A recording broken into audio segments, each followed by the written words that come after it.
And like everybody else in this House, I laud the performance of our armed forces and the results that have done this country so proud. Sir, when the Pahalgam attack happened on April 22nd, it was a shocking attack for a variety of reasons. The manner in which people were killed in front of their families, the fact that the faith was asked before killing them, the intent of destroying the economy of Jammu and Kashmir, which had returned to normalcy and prosperity after the end of Article 370. All of this, it angered the country, there was grief, there was shock. Across the world, there was solidarity, there was sympathy. But the question was, what after that?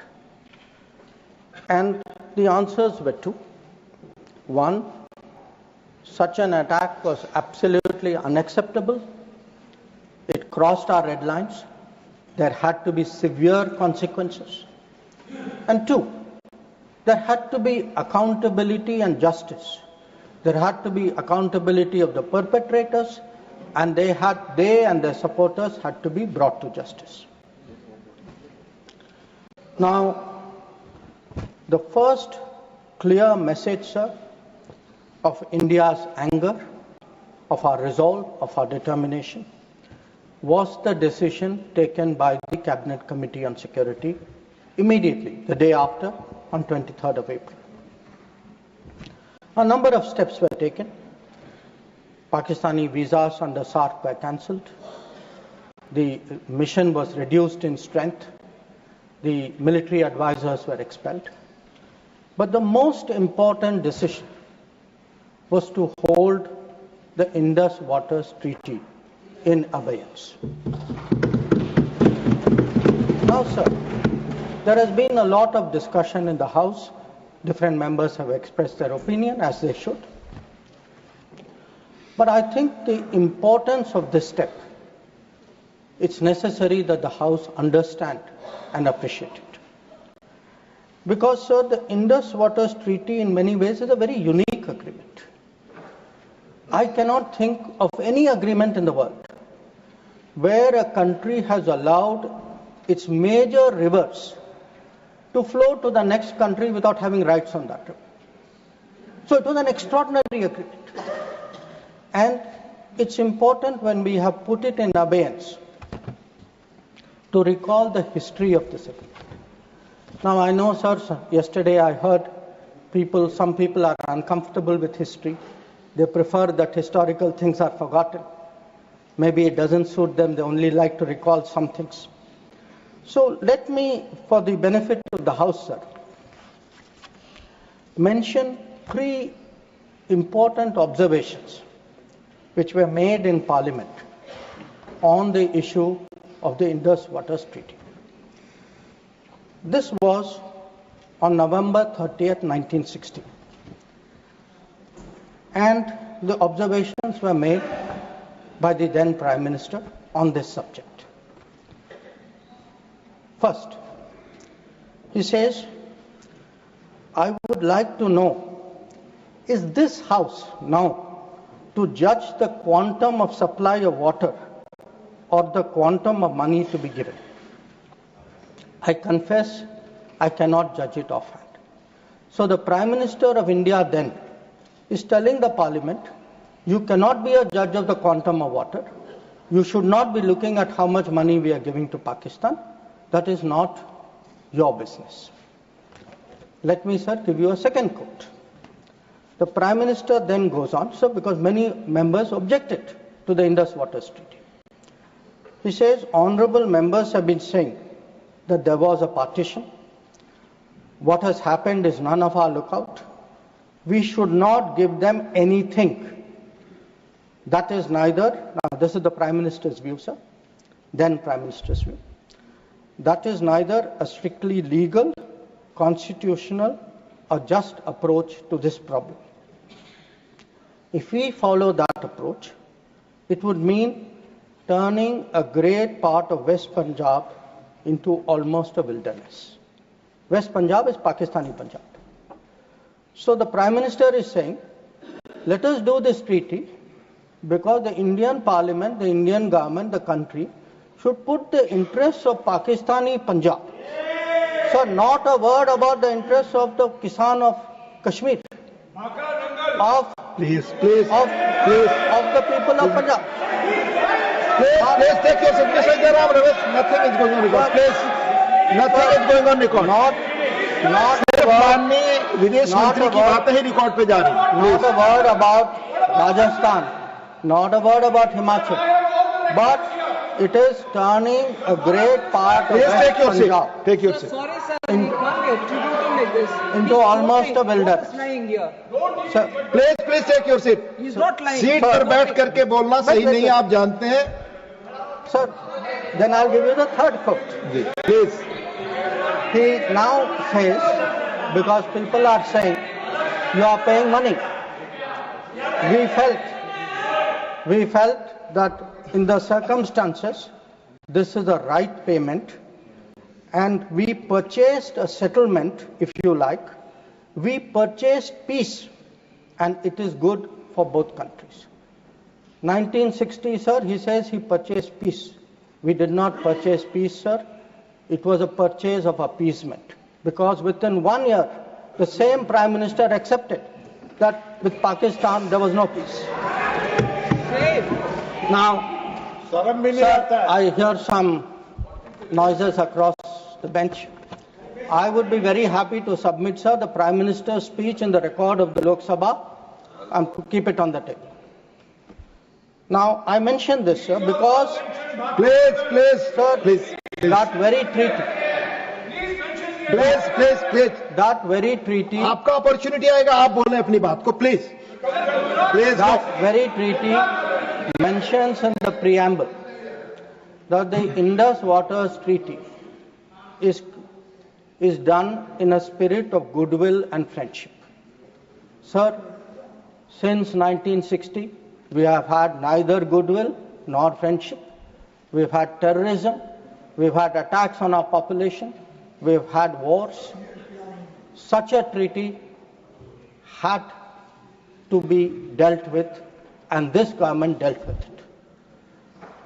सभापति महोदय, मैं एक बार और दोहराना चाहता हूं कि उनको फिक्र थी पाकिस्तानी पंजाब, उनको फिक्र जम्मू एंड कश्मीर के किसानों पर नहीं थी, उनको सर फिक्र राजस्थान के किसानों की नहीं थी, उनको फिक्र हिमाचल पर नहीं थी. Ruchi ji, right to speak. No please, और you'll get your opportunity to speak. Please. उनका कहना था कि संसद का ना हक है कि कितना पानी जाए ना कितना पैसा जाए. और सर, जो वो कहते हैं कि हमने ये शांति की कीमत थी, नहीं सर, ये तुष्टीकरण की कीमत थी. अब sir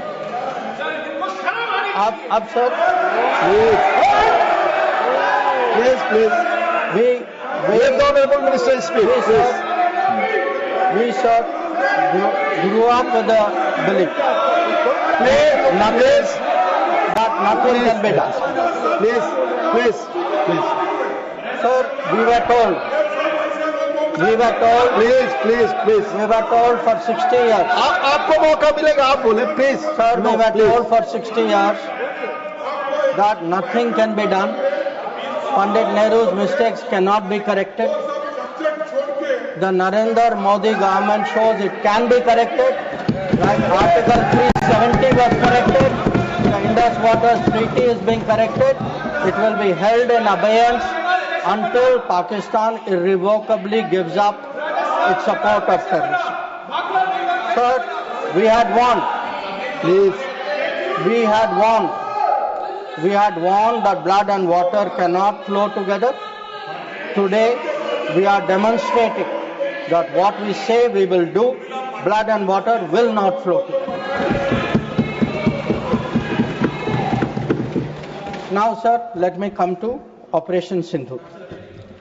The goals of Operation Sindhur were spelled out very clearly within half an hour of the operation commencing, and it was stated very directly that the objective of Operation Sindhur was hitting terrorist infrastructure in Pakistan and Pakistan-occupied Jammu and Kashmir, from where terrorist attacks against India have been planned and directed. It was also said that our actions are focused, measured, and non-escalatory in nature, and we are living up to a commitment, I will come to that commitment, sir, in the UN Security Council, that those responsible for the attack will be held accountable. Now, sir, the House knows that India has faced a special cross-border challenge, not today, not for 10 years, not for 25 years, from 1947. That from few months after our independence, the cross-border terrorism started when so-called tribal invaders were sent across and they came into Jammu and Kashmir. And from that time, sir, we have had to lead the global fight against terrorism. There is no country in the world, especially I would say after 1980s, there is no country in the world which has had to suffer the kind of terrorism, which has taken the kind of casualties we have, which has seen, so many states, so many facilities, so many people attacked in this inhumane manner. But sir, if we have to shape global thinking, if we have to convince others, we must be clear ourselves. And again, I refer to history. Because why do I refer to history?